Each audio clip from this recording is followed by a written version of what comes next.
வாழ்த்துறை வழங்க பஞ்சாபகேசன் ஐயா அவர்களை அழைக்கின்றேன். எனது இனிய மாலை வணக்கம். வழக்கம் போல எனது பாடலோடு ஆரம்பிக்கிறேன். என்ன பாடல் உங்களுக்கே தெரிஞ்சிருக்கும். இது ஒரு பொன் மாலை பொழுது,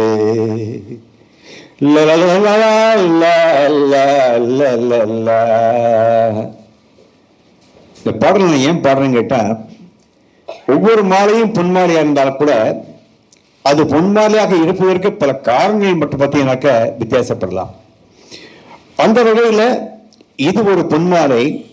ஏனென்று சொன்னால், பத்ரி அவர்களுடைய அழகான வாய்ப்புகள் வெற்றிகளாகட்டும் என்ற புத்தகத்தோடைய வெளியீட்டு விட நடக்கின்றதல்லவா.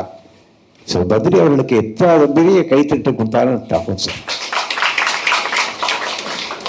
அதை தலைமை தாங்கி நடத்துவதற்கு எந்த நூல் வெளியீட்டு விழாவாக இருந்தாலும் நல்லி சார் அவர்கள் பொருத்தமான ஆள் கிடைப்பாங்களா?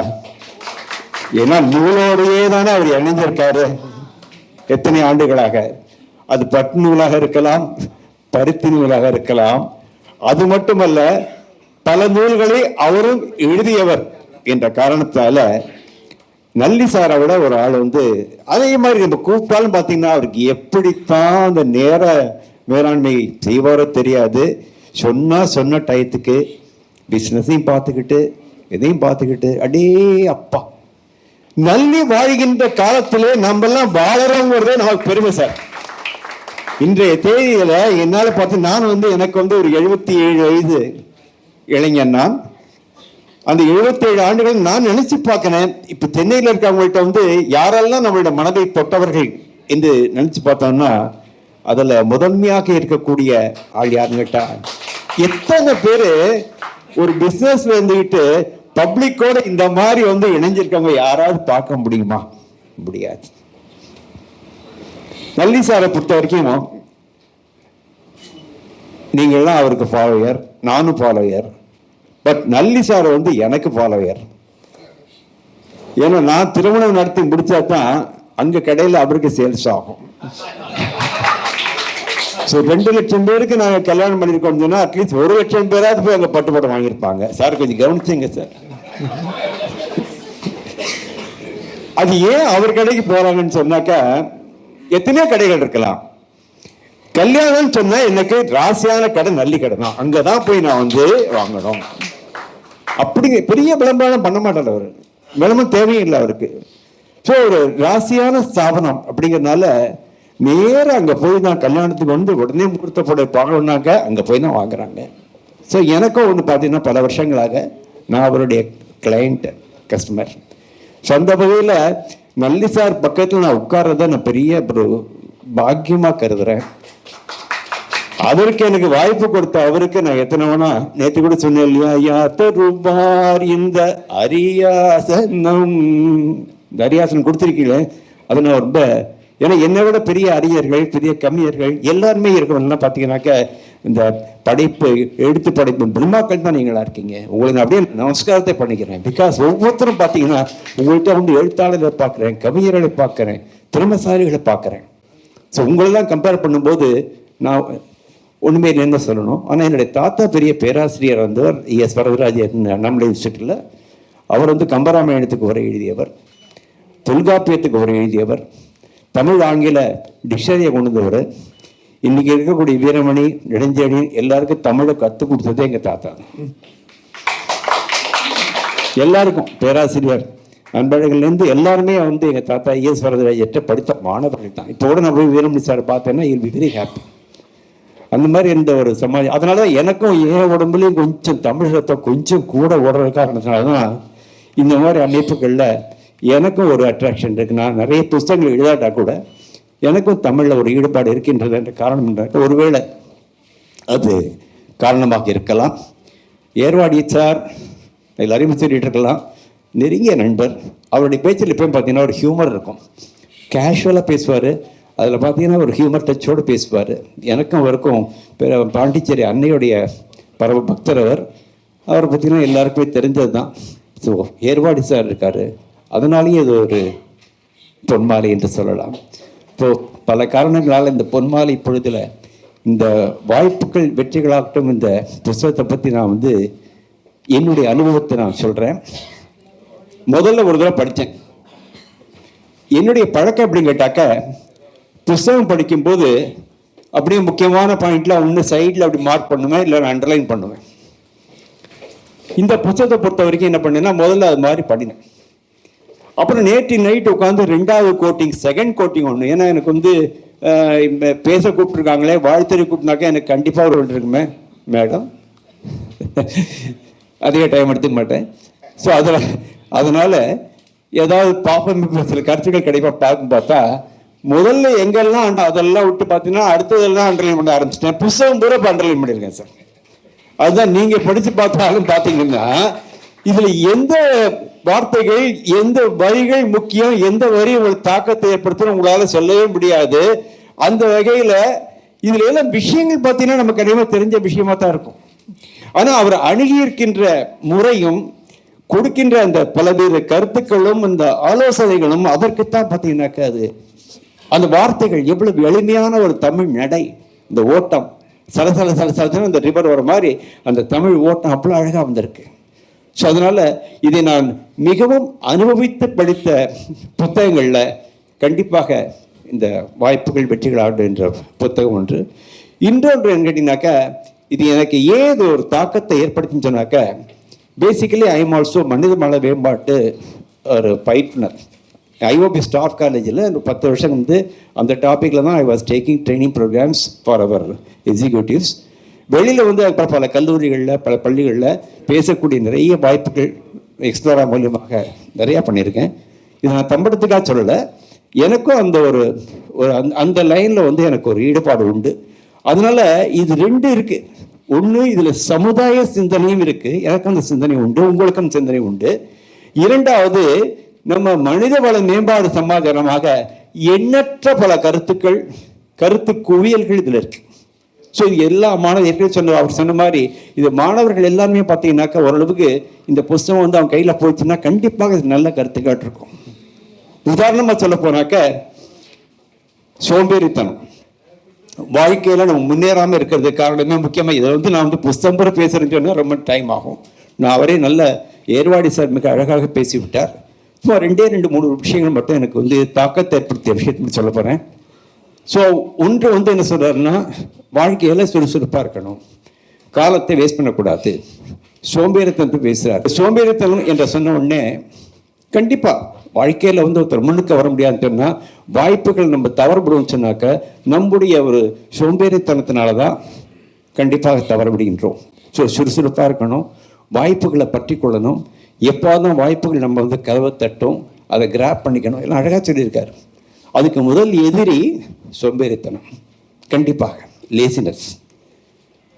தூங்காதே தம்பி தூங்காதே, சோம்பேறி என்ற பெயர் வாங்காதே, தூங்காதே தம்பி தூங்காதே. நல்ல பொழுதையெல்லாம் தூங்கி கெடுத்தவர்கள் நாட்டை கெடுத்ததுடன் தானும் கெட்டார்.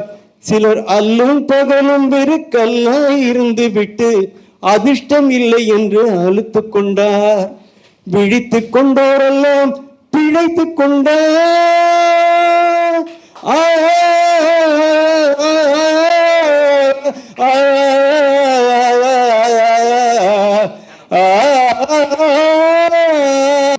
குரட்டை விட்டோரெல்லாம் கோட்டை விட்டார். தூங்காதே தம்பி காதே.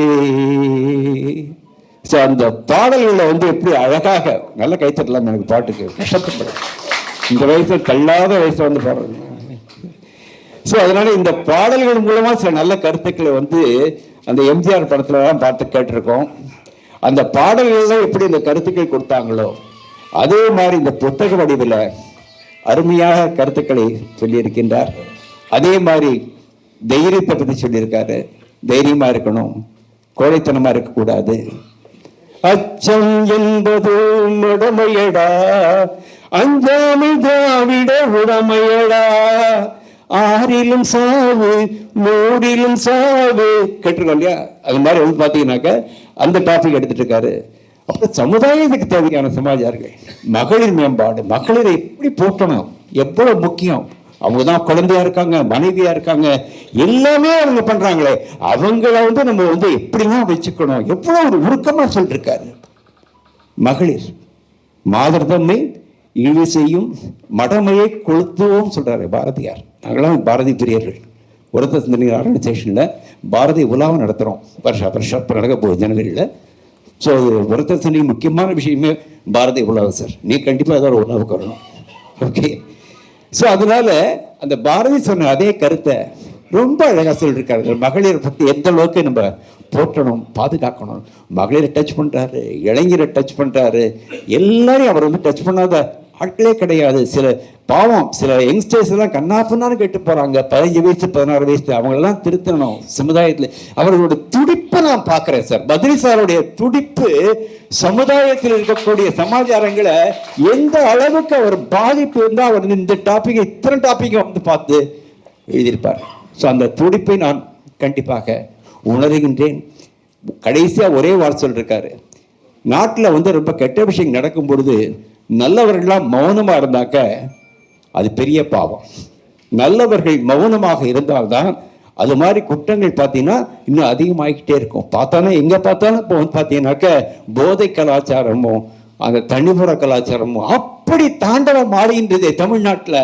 அதுக்கு நம்ம என்னதான் நம்ம பண்ண முடியுது? ஒன்றுமே பண்ண முடியலையா? எத்தனை குற்றங்கள், எல்லாத்துக்கும் காரணம் இதான் தெரியுது.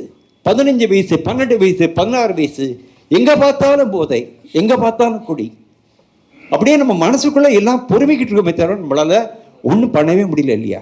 ஸோ அதனால் நல்லவர்கள் கொதித்து எழாமல் நம்ம மௌனம் சாப்பிட்டு வத்தகம் போய் சாப்பிட்டு சாம்பார் சாப்பிட்டு வீட்டில் இருந்து அமைதியாக இருந்தோம்னு சொன்னாக்க சமுதாயத்தில் மாற்றம் வராது. ரௌத்ரம் பழகு என்று சொன்னார் பாரதியார். சில விஷயங்களுக்கு கோபமாக சமுதாயத்துக்கு எகென்ஸ்டாக இந்த மாதிரி விஷயங்கள் வரும் பொழுது கோவப்படுவது என்பது தவறில்லை, கோவப்பட்டு தான் ஆக வேண்டும் என்ற வகையிலே அதையும் அவர் அருமையாக சொல்லியிருக்கின்றார். இந்த மாதிரி பல்வேறு விஷயங்களை தொகுத்து செஞ்சிருது. எல்லாரும் ஆளுக்கு ஒரு 5 புத்தகம் வாங்கிட்டு போகிறோம். தயவுசெய்து ஒரு புத்தகம் வாங்காதீங்க, 5 புத்தகம் வாங்கிட்டு போய் பல பேருக்கு தாராளமாக நீங்கள் இதை கிஃப்டாக கொடுக்கலாம். தாராளமாக நவராத்திரி கூட நீங்கள் கிஃப்டாக கொடுக்கலாம்னு நினைக்கிறேன். Okay. So wish you all very good luck. Thank you all for this wonderful opportunity. All the best, Badri sir. I am fortunate to be here with you, though I am not so well today. Thank you.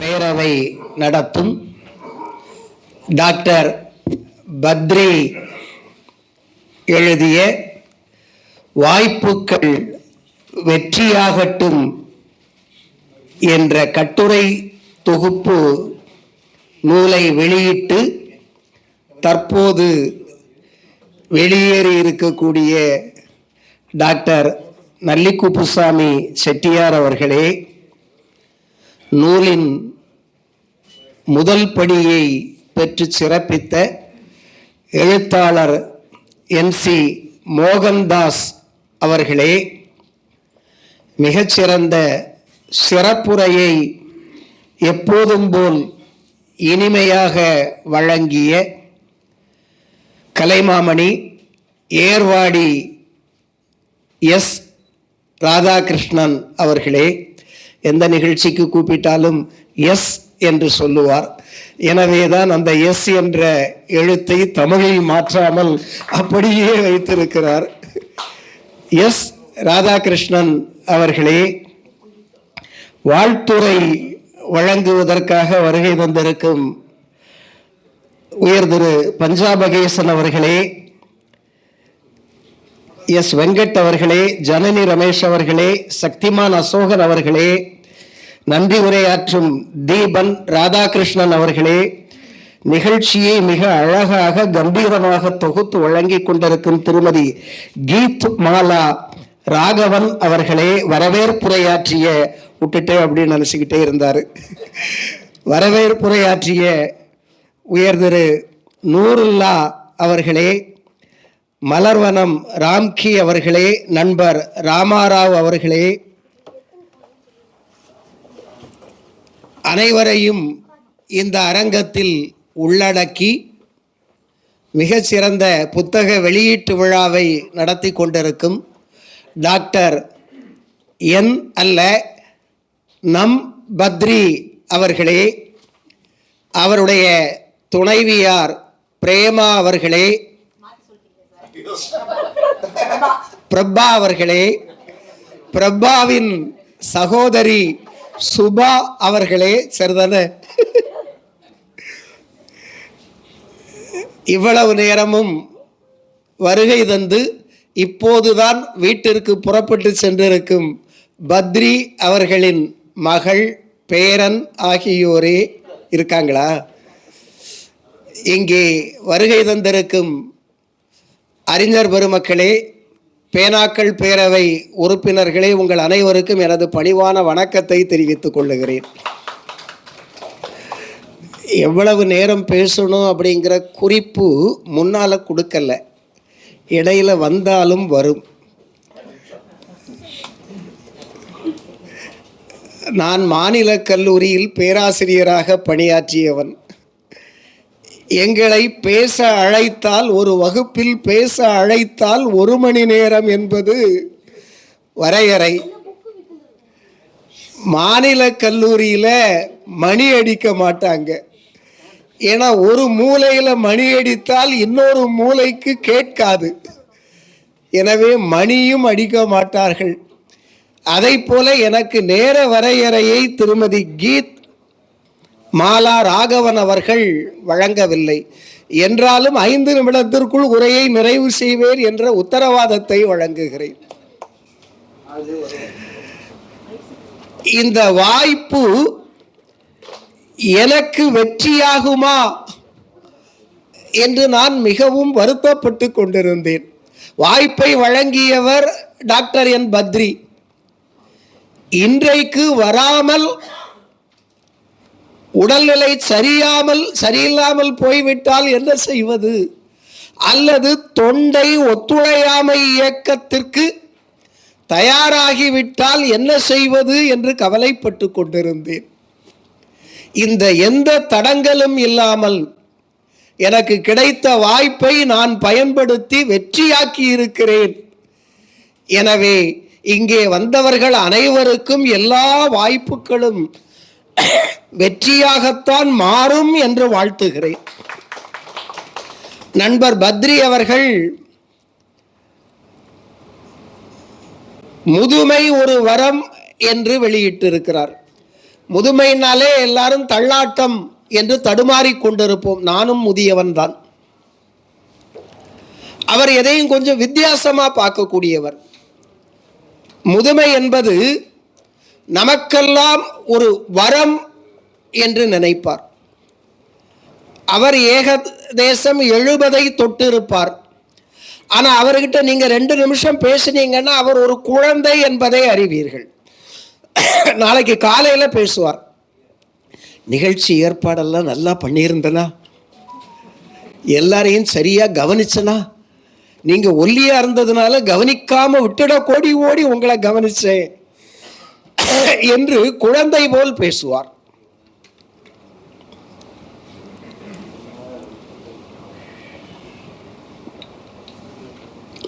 அவர் தினமணியிலும் இணையத்திலும் தொடர்ந்து எழுதி கொண்டிருப்பவர். வாரத்தில் ஒரு நாள் அவருடைய கட்டுரை தினமணியில் ஒலிக்கும், நம்முடைய காதுகளில் ஒலிக்கும். நடுப்பக்கத்தில் 2வது பகுதி வாரத்திற்கு ஒரு நாள் அவருக்கானது என்பதை போல. இந்த வாய்ப்புகள் வெற்றியாகட்டும். அப்படிங்கிற புஸ்தகத்தில் 38 கட்டுரைகளை படிக்கட்டு போல கொடுத்திருக்கிறார். அந்த அட்டைப்படத்தை பார்த்தீங்கன்னா தெரியும். ஒவ்வொரு கட்டுரையை படிக்கும் போதும் நாம் தன்னம்பிக்கையில் ஒரு படி ஏறி இருப்போம். இங்கே 4 படி தான் போட்டிருக்கிறார். ஏன் 38 படி போடல அப்படின்னா, இந்த 4ங்கிற வார்த்தை இருக்கு பாருங்க.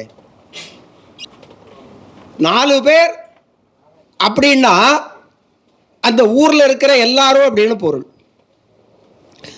4 பேர் நல்லா சொல்லணும் அப்படின்னா அந்த ஊர்ல இருக்கிறவங்க எல்லாரும் நல்லா சொல்லணும். அதை போல 4 படியை அளந்து போட்டிருக்கிறார்.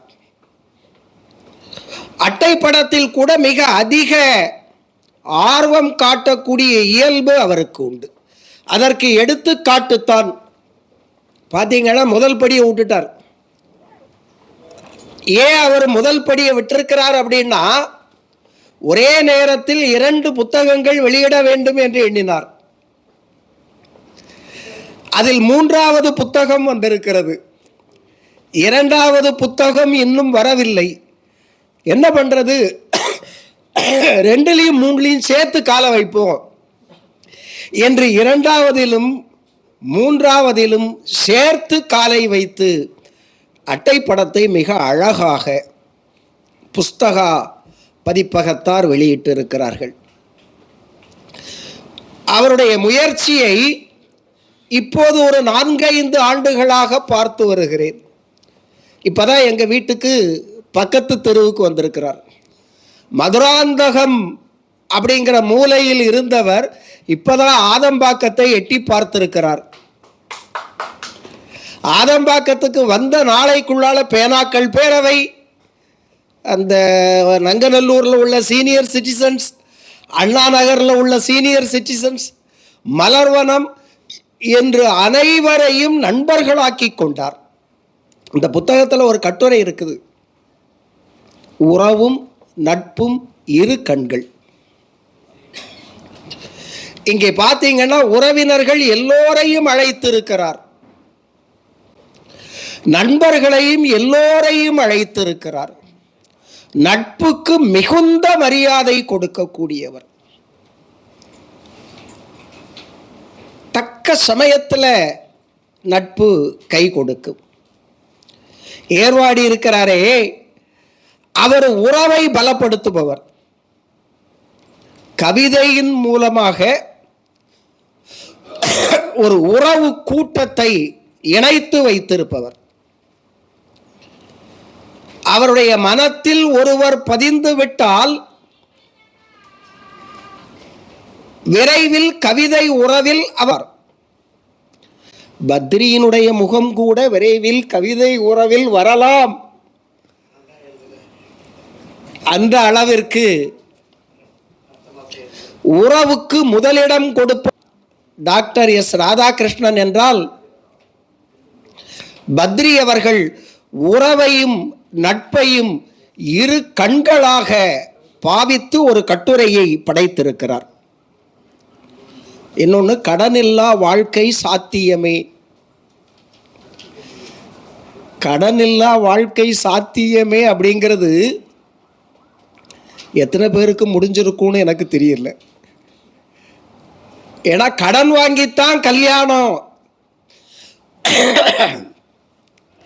என்ற ஒரு சொல்லாட்சி நம்ம கிட்ட இருக்கு.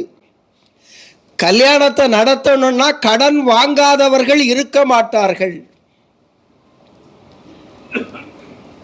ஆனால் அவர் வீடு வாங்கும் போது கடன் வாங்காமல் வீடு வாங்கிவிட்டார்.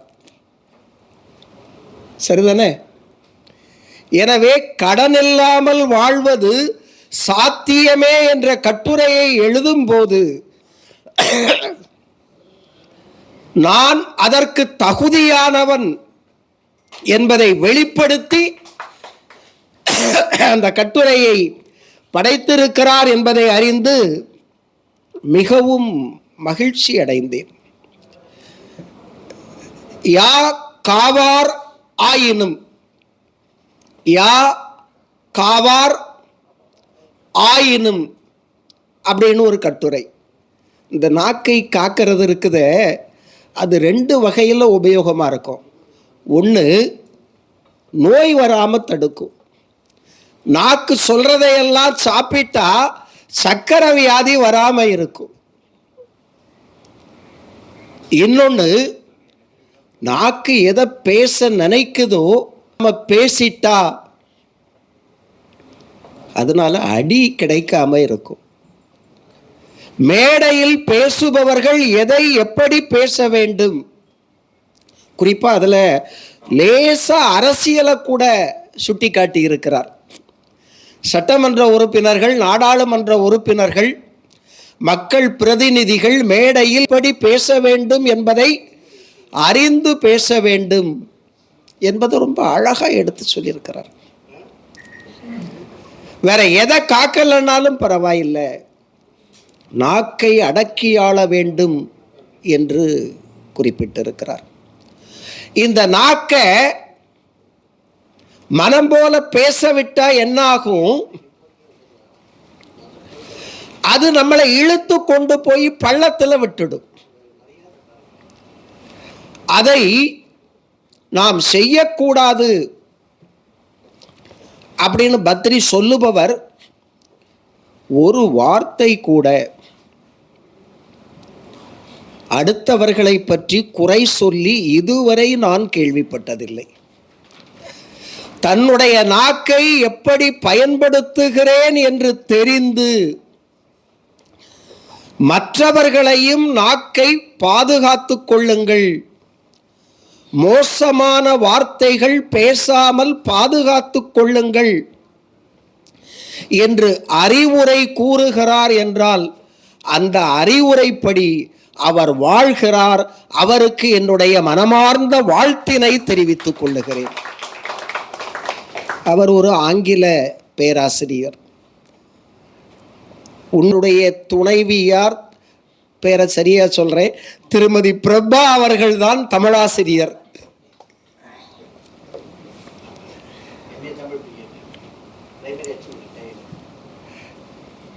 வேற யாராவது புத்தகம் எழுதுனா ஒருவேளை அவருடைய மனைவி எழுதி கொடுப்பாங்களோ என்று நாம் கேட்க தோன்றும்.